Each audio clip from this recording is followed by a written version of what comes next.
حضرات، زندگی گزارنے کے رہنما اصول بیان کیے جا رہے ہیں۔ گزشتہ خطبہ میں بتایا تھا کہ اگر 3 آدمی ہوں، ایک آدمی کو چھوڑ کر 2 آپس میں سرگوشی نہیں کر سکتے۔ اگر 3 سے زائد بھی ہوں پھر بھی ایک کو الگ کر کے 2 3 4 5 آپس میں سرگوشی نہیں کر سکتے، اس لیے کہ اللہ کے نبی صلی اللہ علیہ وسلم نے فرمایا یہ بات اسے غمگین کر دے۔ وہ سوچے گا کہ پتہ نہیں میرے خلاف کوئی گفتگو کر رہے ہیں، یا اس کے ذہن میں یہ بات آ سکتی ہے کہ مجھے اس قابل نہیں سمجھا کہ مشورے میں مجھے شریک کر لیں۔ اسی طرح اگر 2 آدمی پہلے سے گفتگو کر رہے ہوں، کوئی تیسرا آدمی بغیر اجازت کے ان کے قریب نہیں آ سکتا، نہ ان کے قریب آئے، نہ آ کر بیٹھے، نہ کھڑا ہو، بلکہ پہلے اجازت لے کہ کیا میں آگے آ سکتا ہوں، کیا آپ کی گفتگو میں شریک ہو سکتا ہوں۔ اور کسی کی گفتگو چوری چھپے سننا یہ اتنا بڑا جرم ہے کہ اللہ کے نبی صلی اللہ علیہ وسلم نے فرمایا قیامت والے دن اس شخص کے کانوں میں سیسا ڈالا جائے گا جو لوگوں کی چوری چھپے باتیں سنتا ہے۔ اسی طرح یہ بات بھی آپ کے سامنے رکھی تھی کہ اگر کوئی شخص، کوئی دوست آپ کے سامنے کوئی راز کی بات کرتا ہے تو اس راز کو راز رکھنا ہے، اپنے سینے میں دفن کر لینا ہے، آگے بیان نہیں کرنا۔ اگر آپ اس کی بات کو آگے پہنچا دیتے ہیں جبکہ اس نے منع کیا تھا، روکا تھا، تو آپ نے خیانت کا ارتکاب کیا۔ سیدنا جابر رضی اللہ تعالی عنہ بیان کرتے ہیں کہ رسول اللہ صلی اللہ علیہ وسلم نے فرمایا اذا حدث الرجل بالحدیث ثم التفت، جب کوئی کسی سے بات کر رہا ہو اور بات کرتے ہوئے ادھر ادھر دیکھتا ہو کہ کوئی سن تو نہیں رہا، فہی امانۃ، تو یہ بات امانت ہے۔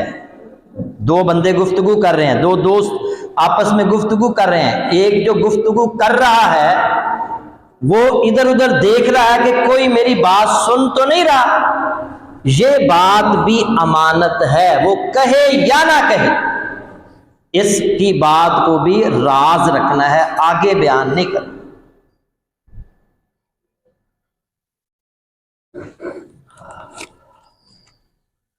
ہاں، نبی صلی اللہ علیہ وسلم نے فرمایا، اس حدیث کے راوی بھی ابو داؤد شریف میں حدیث ہے، حضرت جابر رضی اللہ تعالیٰ عنہ راوی ہیں، آپ نے فرمایا المجالس بالامانہ، مجالس امانت کے ساتھ ہے، الا ثلاثۃ مجالس، سوائے 3 مجلسوں کے، سفک دم حرام، جن میں ناحق خون بہانے، یعنی لوگ آپس میں مشورہ کر رہے ہیں، گفتگو کر رہے ہیں کہ فلاں بندے کو قتل کرنا ہے، اس کا خون بہانا ہے، اب اس بات کو راز رکھنا جرم ہوگا، یہ بات آگے پہنچانی ہے حکام تک یا اس شخص تک کہ فلاں فلاں افراد تیرے بارے میں قتل کا پروگرام بنا رہے ہیں، تجھے قتل کرنے کا، خون بہانے کا پروگرام بنا رہے ہیں، یہ بات آگے پہنچانی ہے، یہ خیر خواہی اور اصلاح کا تقاضا،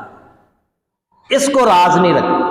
اور دوسرا فرمایا او فرج حرام، یا ناحق فحش کاری، کسی کے بارے میں مشورہ کیا جا رہا ہے کہ فلاں عورت کی آبرو ریزی کرنی ہے، اس کے ساتھ بدکاری کرنی ہے، اس بات کو بھی چھپانا پھر جرم ہوگا، یہ بات بھی حکام تک پہنچانی ہے۔ اور تیسری بات آپ نے فرمایا اوقتطاع مال بغیر حق، ناحق مال مارنے کی بات ہو رہی ہو، ناجائز طور پر مال لینے کی بات ہو رہی ہو، یعنی لوگ آپس میں مشورہ کر رہے ہیں، کسی نے سن لیا چوری کرنے کا، ڈکیتی کرنے کا، ڈاکہ زنی کا پروگرام بنا رہے ہیں۔ اب اس بات کو بھی راز، یہ بندہ کہے کہ راز رکھنا چاہیے بات کو، نہیں، کیونکہ وہ چوری کریں گے، کسی کا نقصان کریں گے، آج ایک گھر چوری کریں گے، کل کسی اور کے گھر میں چوری کریں گے، تو اس بات کو بھی چھپانا جائز نہیں ہے، یہ حکام تک بات پہنچائیں۔ اس کے علاوہ ہر بات کو، راز کی بات اگر کوئی آپ کے ساتھ کرتا ہے تو اس بات کو چھپانا چاہیے، اور اگر آپ اس کو نہیں چھپاتے تو یہ خیانت ہے، اور خیانت منافق کی نشانی ہے۔ مزید آگے بڑھیں۔ جب میرے سے، آپ سے کوئی غلطی ہو جائے نا، کوئی کوتاہی ہو جائے، تو اپنی غلطی کو تسلیم کرنا چاہیے، اپنی غلطی کا فوراً اعتراف کر لینا چاہیے، افسوس کا اظہار کرنا چاہیے، مجھے معاف کر دو، مجھ سے غلطی ہو گئی ہے، میں نے غلطی کی ہے۔ میرے بھائیوں، آج ہمارا جو معاشرہ ہے نا، اس میں ہماری ڈکشنری میں یہ الفاظ موجود ہیں، تم غلطی پر، یہ الفاظ موجود نہیں ہے کہ میں غلطی پر ہوں۔ 4 الفاظ ہیں، میں غلطی پر ہوں، لیکن بمشکل 4 بندے بھی نہیں ملیں گی جو یہ کہنے والے ہوں کہ میں غلطی پر، میں اپنی غلطی تسلیم کرتا، مجھے افسوس ہے۔ ہمارا مزاج یہ بن چکا ہے کہ تو غلطی پر ہے، تم غلطی پر ہو۔ یہ اسلامی معاشرے کا مزاج نہیں ہے۔ اسلامی معاشرے کا مزاج یہ ہے کہ اگر غلطی، کمی، کوتاہی ہو جائے تو اس غلطی اور کمی، کوتاہی کو تسلیم کر کے معاملے کو فوراً ختم کر دیا جائے۔ اگر غلطی تسلیم نہیں کی جائے گی، معاملہ بڑھ جائے گا، اور آگے تک بات تھانے، کچہری، اور پتہ نہیں کئی مہینے لگ جاتے ہیں، کئی سال لگ جاتے ہیں، بات چھوٹی سی ہوتی ہے۔ میں کہا کرتا ہوں کہ ہم چھوٹا نقصان برداشت نہیں کرتے، پھر ہمیں بڑا نقصان برداشت کرنا پڑتا ہے۔ تو بھائیو، چھوٹا نقصان برداشت کر لیں، غلطی مان لیں، تسلیم کر لیں، معاملہ ختم ہو جائے گا۔ لیکن آپ غلطی نہیں مانیں گے، معاملہ بڑھتا چلا جائے گا، بڑھتا چلا جائے گا، اور پھر کئی ایسے واقعات ہیں، 50 قتل ہو گئے ہمارے علاقے کے اندر، پھر جا کر صلح ہوئی، معاملہ چھوٹا سا تھا۔ تو کیا شروع میں ہی اس کو، معاملے کو حل کر لیا جاتا تو 50 افراد قتل تو نہ ہوتے؟